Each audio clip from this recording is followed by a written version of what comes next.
Supreme court की electoral bond और state bank of India पर कार्रवाई के साथ ही लोगों ने मोदी सरकार के घोटालों और नाकामियों पर भी बोलना शुरू कर दिया है।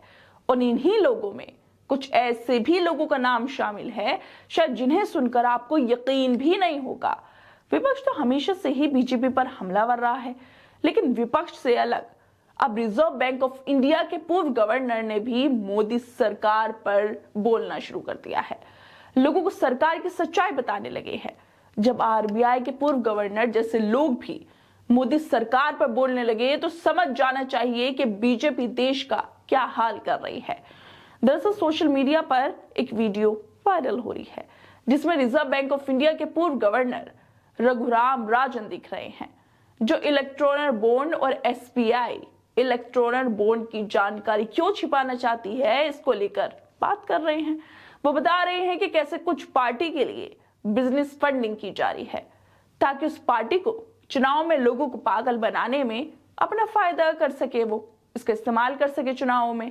वीडियो में रघुराम राजन बोल रहे हैं कि सुप्रीम कोर्ट ने इलेक्टोरल बॉन्ड को अलोकतांत्रिक बताया है। वो बिल्कुल सही फैसला था। आप डेमोक्रेसी में कुछ पार्टी के लिए बिजनेस फंडिंग नहीं कर सकते हैं जिसका किसी को पता भी ना हो कि वो कौन है जो फंडिंग कर रहा है।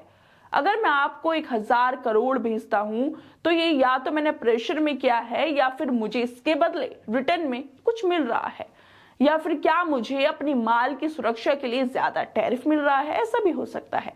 यहाँ पर रघुराम राजन ने साफ साफ तो नहीं बोला, लेकिन उससे लोग यही अंदाजा लगा रहे हैं कि अगर मोदी जी के उद्योगपति दोस्त मोदी जी को फंडिंग कर रहे हैं तो उन्हें भी बदले में सरकार कुछ ना कुछ तो जरूर दे रही है। ये बात तो हम लोगों से छिपी नहीं है कि मोदी जी किस बिजनेसमैन को फायदा पहुंचा रहे हैं और क्यों पहुंचा रहे हैं। खैर, इससे आगे भी रघुराम राजन बोलते हैं कि अलाभकारी संस्थाएं किसी पार्टी को फंडिंग क्यों कर रही हैं, ये क्या हो रहा है, ये बिल्कुल इलॉजिकल है।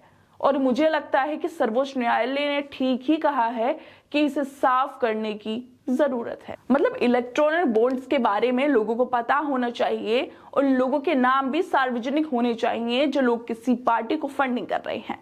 अगर इसका खुलासा होता है तो ये साफ हो जाएगा कि कौन लोग कैसे और क्यों किसी पार्टी को फंडिंग कर रहे हैं। खैर दोस्तों, इस मामले पर काफी सारे हमारे चाटुकार पत्रकार सरकार की मोहब्बत में सुप्रीम कोर्ट में सवाल भी उठा रहे हैं कि सुप्रीम कोर्ट को ये डेटा क्यों चाहिए, इससे क्या फायदा होगा।